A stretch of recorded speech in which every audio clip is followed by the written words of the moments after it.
হুটহাট যদি চিকেন শর্মা খেতে ইচ্ছে করে আমি এভাবে রেডি করে নিই। সো প্রথমে হচ্ছে আমি কিছু গুঁড়া মশলা নিয়ে নিয়েছি। এখানে জিরা গুঁড়া, মরিচ গুঁড়া, ধনিয়া গুঁড়া, গোলমরিচ গুঁড়া, তারপর হচ্ছে গরম মশলা গুঁড়া, চিকেন মশলা, টেস্টিং সল্ট, তারপর হচ্ছে লবণ, লেবুর রস, সয়া সস, সরিষার তেল, এগুলো দিয়ে চিকেনটাকে ভালো করে মিক্স করে আমি এটাকে একটা সাইডে রেখে দেবো। দেন হচ্ছে আমি এখানে রুটিটাকে রেডি করে নেব। রুটিটাকে রেডি করে ভালো করে ছেঁকে নেব। ছেঁকে নিয়ে সেম ফ্রাই প্যানে আমি যে চিকেনটা রেডি করে রাখছি ওটাকে ভালো করে ভেজে নেব। ভেজে নিয়ে শেষ পর্যায়ে এখানে কিছু গাজর আর বাঁধাকপি লাস্টে দিয়ে একটু নেড়ে নিব, এটা বেশি ভাজবো না। তারপর হচ্ছে সেম ফ্রাই প্যানে আমি হচ্ছে মেয়োনিজ আর সস আর চিলি ফ্লেক্স দিয়ে এটাকে মিক্স করে নেব। আপনারা চাইলে চিলি ফ্লেক্সটাকে স্কিপ করতে পারেন। তারপর হচ্ছে আমি এখানে শসা কেটে নেব।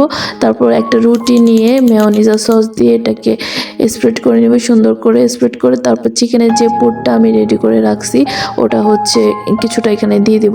আমি এটাতে হচ্ছে শসা দিব না, কারণ এটা আমি সংরক্ষণ করব, এটা আমি পরে খাবো।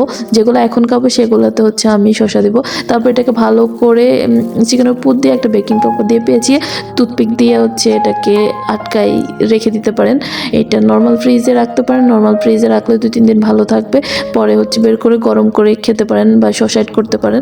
তারপর এভাবে করে আমি সবগুলা শর্মা বানাই নিছি। এগুলো হচ্ছে আপনারা চাইলে ডিপ ফ্রিজও সংরক্ষণ করতে পারেন। সেক্ষেত্রে আপনার যদি চিকেনের পুরটাকে আলাদা সংরক্ষণ করতে চান পরে রুটি বানাই এটা হচ্ছে বানাই খেতে পারেন। আর না হয় এটাকে ভালো করে এভাবে শর্মা হিসেবে বানিয়েও হচ্ছে একটা এয়ারটাইট বক্সে করে ফ্রিজে রেখে দিতে পারেন।